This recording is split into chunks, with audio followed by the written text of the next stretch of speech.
Hello, welcome back guys. Today is a different type of video. Today I'm going to show you my controller settings, and also right at the end of the video I have to really show you something important which may take a few minutes, but anyways, watch all of this guys, it's really important. And for the controller right here, I'm using the button layout preset default. I'm using a normal controller with no paddles. Don't have a scuff. I have a normal controller, no paddles. I'm using a claw grip basically. So yeah, I have all this on default. Dead zone 0.20. Sensitivity, I'm using 2020 sensitivity with 0.55 ADS. Let me tell you something here. The higher you go with the sensitivity,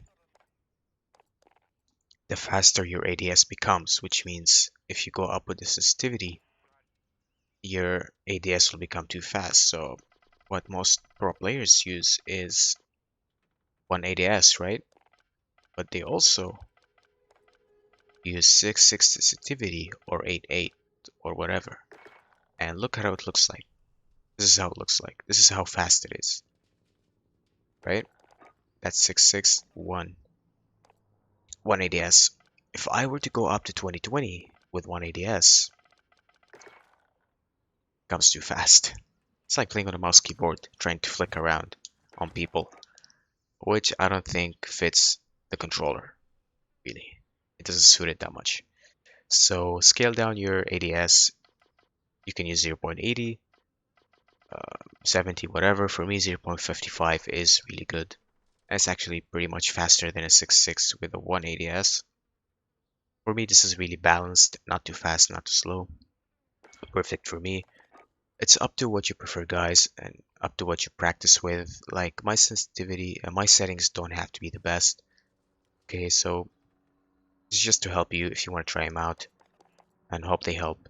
Aim response curve type linear, control vibration disabled, aim assist I have it on standard, scale assist with FOV disabled, and this is the rest right here.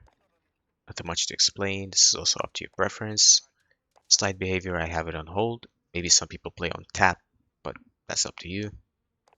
And yes, that's it. Now, for the important part, and this is for PC players, guys, not console, because console you don't have this setting right here, which is the field of view. This is only for PC players, and yes, it's a big advantage for PC players. I know, unfortunate for console players. I used to play on PS4, honestly, before I started recording, and the only reason I switched to a PC is for recording and all that things, all that stuff, sorry. What am I saying? Anyways, so yeah, I'm playing right here on affected, guys. Now we're gonna talk about the independent and the affected ADS. This setting right here really is good, and I like the secret, not secret, but you know what I mean. The secret setting right here. I actually play on affected. Recently switched to affected, by the way, which is like which was before 1 day or 2 days. Used to play on independent before that, and once I switched to affected, it really helped a lot. Anyway, guys, I'm gonna try to shoot with my M4A1 here, trying to control the recoil as much as possible with affected, and you'll see how the gun looks.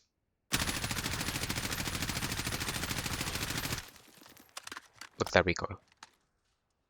First bullets came down here, but this is the rest. Look at how it remained, and look how the weapon looks like. Look at that. Look at the weapon. It looks like it has no recoil, right? But in fact, it's the same as the independent right here. There's no difference.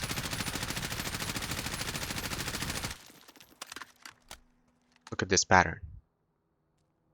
Almost the same, in fact the same, maybe just my aim shifted to the right a little, but for the vertical recoil, it's all the same, guys.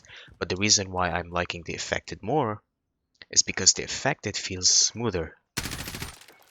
Feels like it doesn't shake, you know? But in fact, guys, there's no difference in that.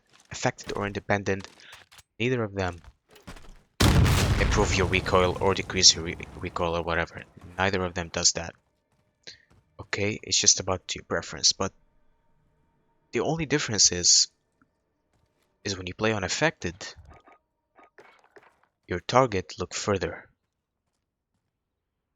target actually looks further than how they actually are. So right now, I'm aiming, and the affected scales with the FOV. So the FOV right here is 120, right?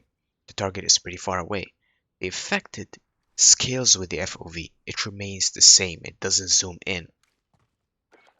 But when I play on independent, look at how much the target is more visible right now.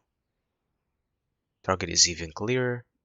I can see him better, so which means if I try to shoot a target from 100 yards with no optic, independent would be the best bet for me. Okay, because target is more visible. So if you find it hard to track enemies from long range, independent is the best for you.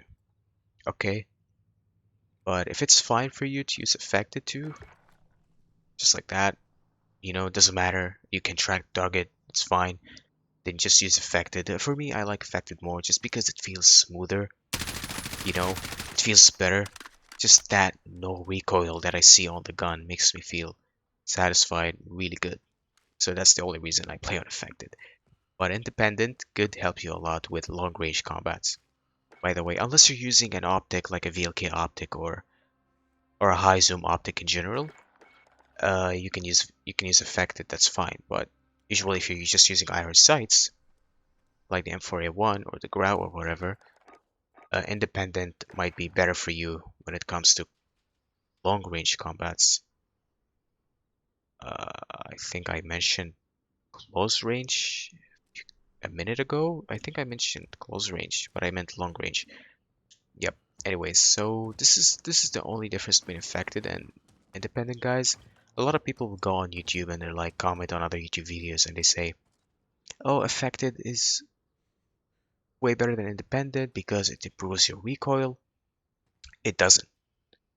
It only makes it look like that, but there's no difference here. Again, this is independent. This is affected.